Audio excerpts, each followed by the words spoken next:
नमस्कार पशुपालक भाइयों, आप सभी का मेरे YouTube चैनल पर स्वागत है। जैसा कि अभी जो समय चल रहा है बड़ा क्रिटिकल है, कोरोना का टाइम चल रहा है। इस दौरान कई पशुओं में समस्याएं आ रही हैं, जैसे जिनके बारे में हम बात करेंगे। और अभी जो करंट इशू कुछ हैं जिनके बारे में कई पशुपालक भाइयों के मेरे पास फ़ोन भी आते रहते हैं। जिन लोगों को नहीं पता उनको मैं मेरा परिचय दे देता हूँ। मेरा नाम डॉक्टर मुकेश कुमार है। मैं कृषि विज्ञान केंद्र संग्रिया में कार्यरत हूँ। और अभी हम बात करते हैं कुछ जो पशुओं में आने वाली आ रही हैं भी जो समस्याएं हैं। मई का माह चल रहा है, तो मई के माह में जो समस्याएं आ रही हैं पशुपालकों को, खास करके नई तूड़ी की वजह से, जिनके पास चारा हरा चारा नहीं है उनको पुरानी तूड़ी नहीं मिल रही है, या फिर उन समस्याओं की वजह से कई एकदम से पशुओं की डाइट चेंज हुई है। मेन कारण यही है। पहले आपके पास हरा चारा था, अब आपके पास हरा चारा नहीं है। पुरानी तूड़ी थी, यानी पुराना भूसा था, जिसकी वजह से किसी तरह की कोई समस्या नहीं थी।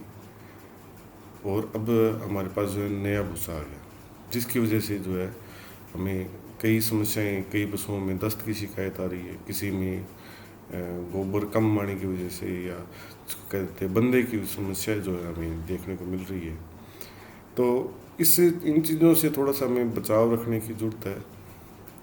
जो पशु अडोप्ट हो चुके हैं वो तो ठीक है, जो जो अडोप्ट नहीं हो चुके हैं उनके लिए मैं आपको बताना चाहूँगा कि आप थोड़ी बहुत जो है आप एक दो क्रियाएं करेंगे तो आपको समस्याएं नहीं आपको मिलेंगी देखने को। पुराना अगर आपके पास भूसा या तूड़ी पड़ी है तो आप उसको मिलाकर नई तूड़ी के साथ आप दें, या 8-10 घंटे कम से कम जो है नई तूड़ी को आप भिगो कर पानी में भिगो के रख दें। पानी में भिगोने से क्या होता है कि उसके कार्बन, उसके जो फाइबर जो होते हैं वो नरम हो जाते हैं, थोड़ा इजीली डाइजेस्ट हो जाते हैं, ये आसानी से पच जाते हैं। और साथ में पाचक जो पशुओं को जो है वो दिया जा सकता है, ये हिमालय बत्तीसा या कोई और भी बत्तीसा जो आपको मिलता है। कुछ लोग घर पे बनाते हैं, आंवला, हर्ड और तुम्बे वगैरह जैसे जड़ी बूटियों से जो है पाउडर तैयार करते हैं, आप वो पशुओं को दे सकते हैं। आप चेक कैसे करें पशुओं को? ये चेक करें कि पशु कितनी बारी में गोबर कर रहा है। नॉर्मली जैसे 8-10 बार करता है, तो कितनी बार अभी दो बार कर रहा है, 3 बार कर रहा है, तो हो सकता है कि वो जल्दी उसको बंदे वाली स्थिति में आ जाए। इसलिए आप जो है इन चीज़ों का ध्यान में रखते हुए और पशुपालन करें।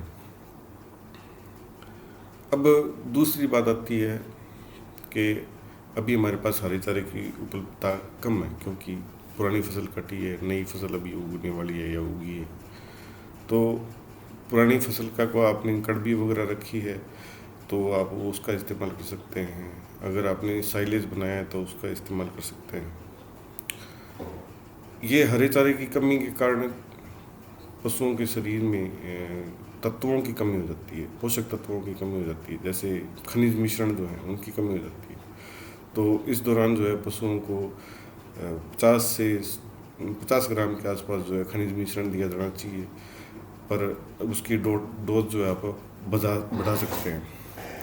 लगभग 100 ग्राम के आसपास डेली की डाइट में कर सकते हैं। ऐसा करने से क्या होगा कि उनके शरीर में जो पोषक तत्वों की, खनिज तत्वों की जो कमी है वो कमी नहीं रहेगी। और साथ में पेट की कीड़ों की दवाई दें।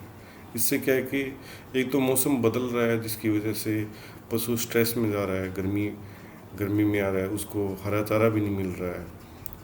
तो ये सारी चीज़ें इकट्ठी करके और वो पशु जो है बीमार होने लग जाता है धीरे धीरे। और बीमार होने के साथ उसमें जो है ये बांझपन जैसी समस्याएं, उसमें दस्त, कब्ज जैसी समस्याएं जो हैं उनको देखने को मिलती हैं।